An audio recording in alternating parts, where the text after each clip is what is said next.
The Lorax by Dr. Seuss.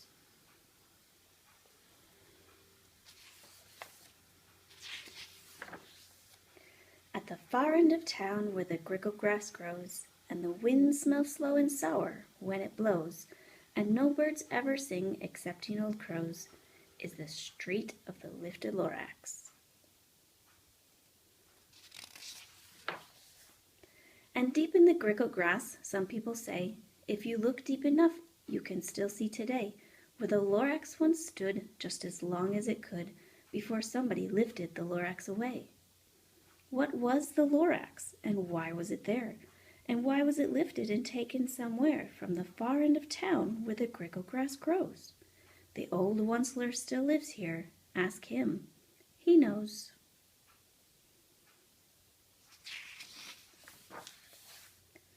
You won't see the Once-ler, don't knock at his door. He stays in his lurkum on top of his store.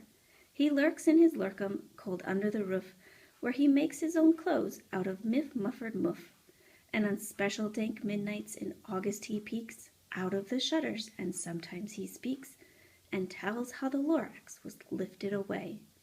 He'll tell you, perhaps, if you're willing to pay.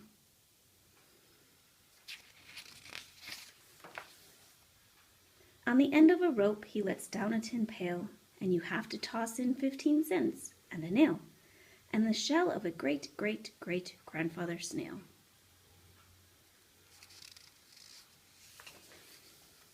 Then he pulls up the pail, makes a most careful count, to see if you've paid him the proper amount. Then he hides what you paid him away in his snoof, his secret strange hole in his grovelous glove. Then he grunts, I will call you by whisper-ma-phone, for the secrets I tell are for your ears alone.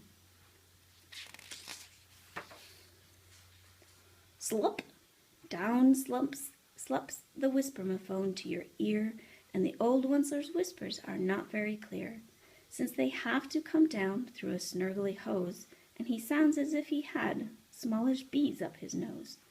Now I'll tell you, he says, with his teeth sounding gray, how the Lorax got lifted and taken away.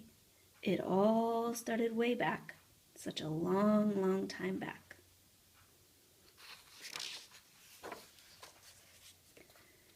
Way back in the days when the grass was still green, and the pond was still wet, and the clouds were still clean, and the song of the Swomee-Swans rang out in space, one morning I came to this glorious place. And first I saw the trees, the Truffula trees, the bright-colored tufts of the Truffula trees, mile after mile in the fresh morning breeze.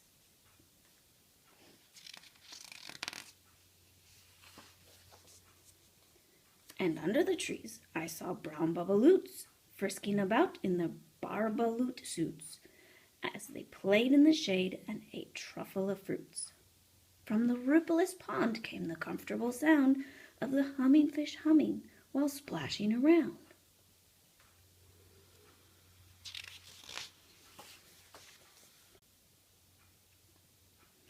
But those trees, those Truffula trees! All my life I'd been searching for trees such as these. The touch of their tufts was much softer than silk, and they had the sweet smell of fresh butterfly milk. I felt a great leaping of joy in my heart. I knew what I'd do. I unloaded my cart.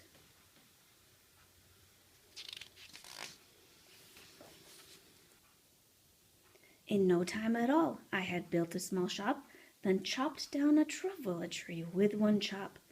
And with great skillful skill, and with great speedy speed, I took the soft tuft, and I knitted a thneed.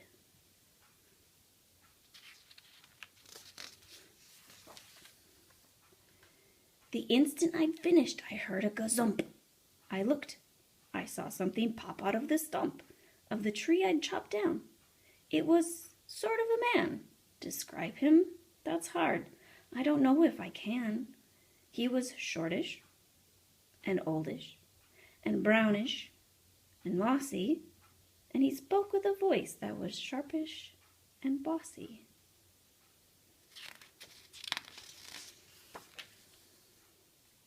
mister," he said with a sawdusty sneeze. "I am the Lorax. I speak for the trees. I speak for the trees have no tongues.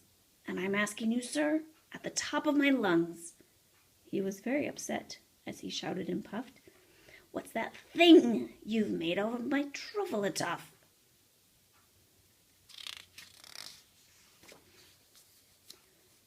"Look, Lorax," I said, "there's no cause for alarm. I chopped just one tree. I'm doing no harm. I'm being quite useful. This thing is a Thneed. A Thneed's a fine something that all people need. It's a shirt, it's a sock, it's a glove, it's a hat, but it has other uses. Yes, far beyond that. You can use it for carpets, for pillows, for sheets, or curtains, or covers for bicycle seats." The Lorax said, "Sir, you are crazy with greed. There is no one on earth who would buy that full Thneed."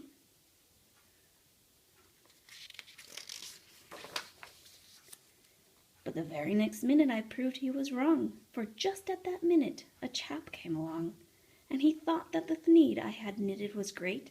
He happily bought it for $3.98. I laughed at the Lorax. "You poor stupid guy! You never can tell what some people will buy."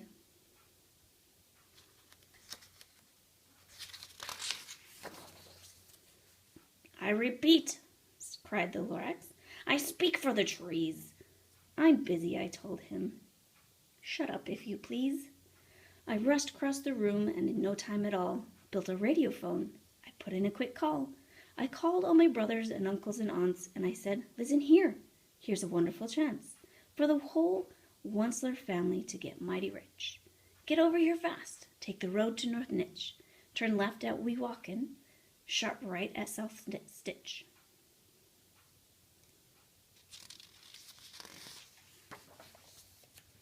And in no time at all, in the factory I built, the whole Once-ler family was working full tilt. We were all knitting Thneeds just as busy as beads, to the sound of the chopping of truffula trees.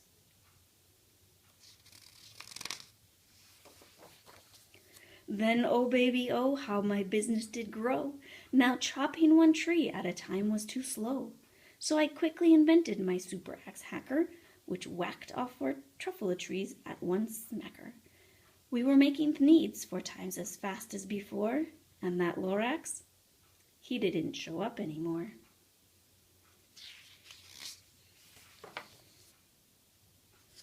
But the next week he knocked on my new office door. He snapped, "I'm the Lorax who speaks for the trees, which you seem to be chopping as fast as you please. But I'm also in charge of the brown barbaloots who played in the shade in their barbaloot suits and happily lived eating truffula fruits. Now, thanks to your hacking of my trees to the ground, there's not enough truffula fruit to go around, and my poor barbaloots are all getting the crummies because they have gas and no food in their tummies."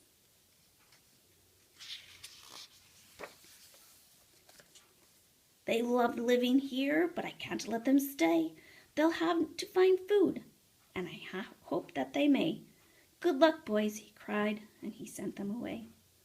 I, the Once-ler, felt sad as I watched them all go, but business is business, and business must grow, regardless of crummies in tummies, you know?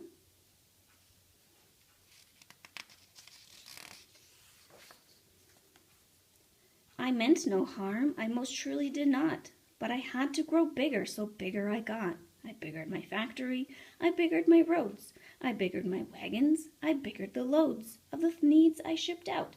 I was shipping them forth to the south, to the east, to the west, to the north. I went right on biggering, selling more Thneeds, and I biggered my money, which everyone needs.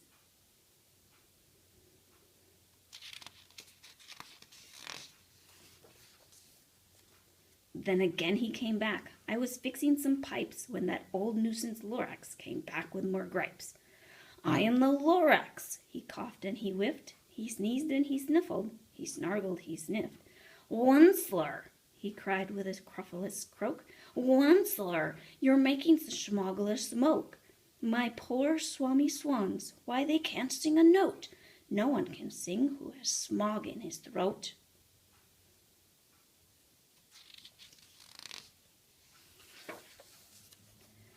And so, said the Lorax, please pardon my cough. They cannot live here, so I'm sending them off. Where will they go? I don't hopefully know. They may have to fly for a month or a year to escape from the smog you've smogged up around here.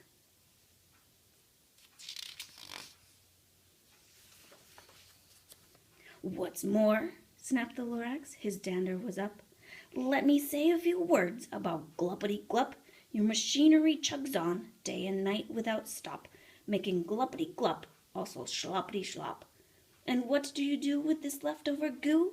I'll show you, you dirty old Once-ler man, you.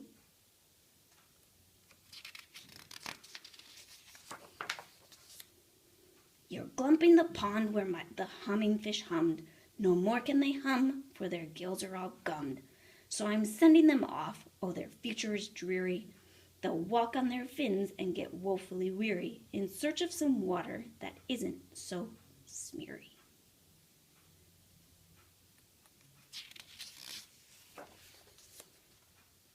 And then I got mad. I got terribly mad. I yelled at the Lorax, now listen here, Dad. All you do is yap, yap, and say bad, bad, bad, bad. Well, I have my rights, sir, and I'm telling you, I intend to go on doing just what I do.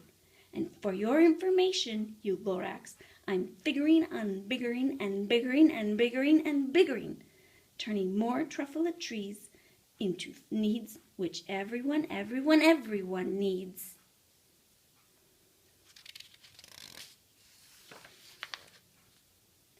At that very moment, we heard a loud whack. From outside in the fields came a sickening smack of an axe on a tree. Then we heard the tree fall, the very last Truffula tree of them all.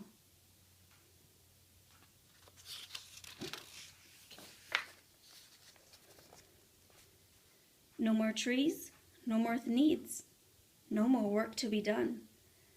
So in no time, my uncles and aunts, everyone, all waved me goodbye. They jumped into my cars and drove away under the smoke-smuggered stars. Now all that was left neath the bad-smelling sky was my big empty factory, the Lorax, and I.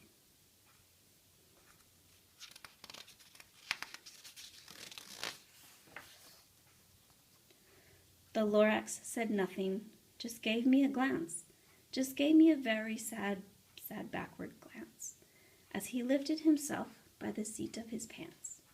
And I'll never forget the grim look on his face when he heisted himself and took leave of this place, through a hole in the smog without leaving a trace.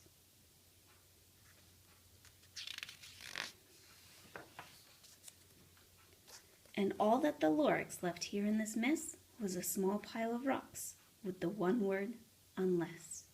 Whatever that meant, well, I just couldn't guess. That was long, long ago, but each day since that day, I've sat here and worried away. Through the years while my buildings have fallen apart, I've worried about it with all of my heart.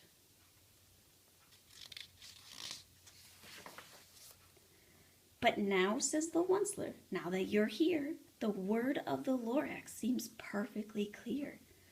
Unless someone like you cares a whole awful lot, nothing is going to get better. It's not.